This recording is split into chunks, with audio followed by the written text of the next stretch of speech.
இன்னைக்கு நம்ம பார்க்க போகிற ஸ்டோரி அப்யூஸ். இங்கே வந்துட்டு பார்த்தோம் அப்படின்னா ஒரு பையனை வந்துட்டு பார்த்தோம் அப்படின்னா செம்மையாக வந்துட்டு பார்த்தீங்கன்னா அவங்க அப்பா வந்துட்டு போட்டு வந்துட்டு அடிச்சுட்டு இருக்கிறாரு. ஸோ இந்த பையனுமே வந்துட்டு அடி தாங்க முடியாமல் என்ன பண்ணுறாங்க, அங்கே இருக்கிற பொம்மையை தான் வந்துட்டு கட்டி பிடிச்சி வந்துட்டு அழ ஆரம்பிக்கிறான். ஸோ அந்த பொம்மையை வந்துட்டு ரொம்பவே வந்துட்டு பார்த்தீங்கன்னா கட்டி பிடிச்சி வந்து அழுதுட்டு இருக்கிறான். ஸோ கட் பண்ணாக்கா நைட் டைம் தான் வந்துட்டு ஆகுது.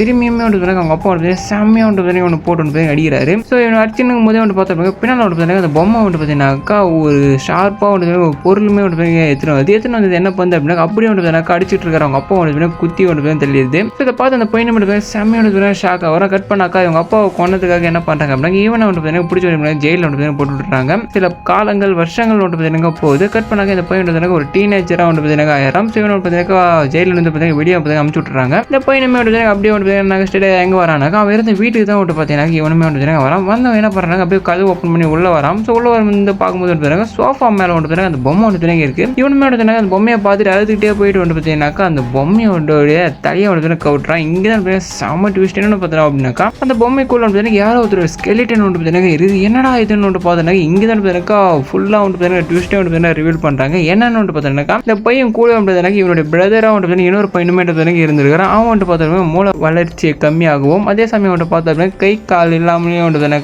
பிறந்திருக்கிறான். ஸோ அந்த பையன் வந்து அந்த ரோபோட் பொம்மைக்குள்ள வந்து இருந்திருக்கிறான். ஸோ இந்த பையன் வந்து அடி தாங்க முடியாது, தன்னுடைய பிரதர் வந்து அடி தாங்க முடியாததை பார்த்து இந்த பையன் என்ன பண்ணுறான் அப்படின்னாக்கா அவங்க அப்பாவே வந்து போட்டு தெளிறான். ஸோ ஸ்டோரி பிடிச்சிருக்கு நினைக்கிறேன். ஆனால் இதில் எனக்கு பிடிக்காத ஒரு விஷயம் என்ன அப்படின்னு பார்த்தோம் அப்படின்னாக்கா ஆக்சுவலாக அந்த பையன் வந்து எப்படி செத்தான்னு சொல்லிட்டு தான். ஏன்னாக்கா அவனை பார்த்துக்கிட்டு பார்த்தீங்கன்னா யாருமே இல்லாத காரணத்தினால வந்து பார்த்தீங்கன்னா அப்படியே அந்த வீட்டிலேயே இருந்து வந்து இறந்து போயிருப்பான் அந்த பையன். சீரியஸ்லி இந்த ஸ்டோரியை பார்க்கும்போது செம்ம இன்ட்ரெஸ்டிங்காக இருந்துச்சு. So story போச்சுருங்க.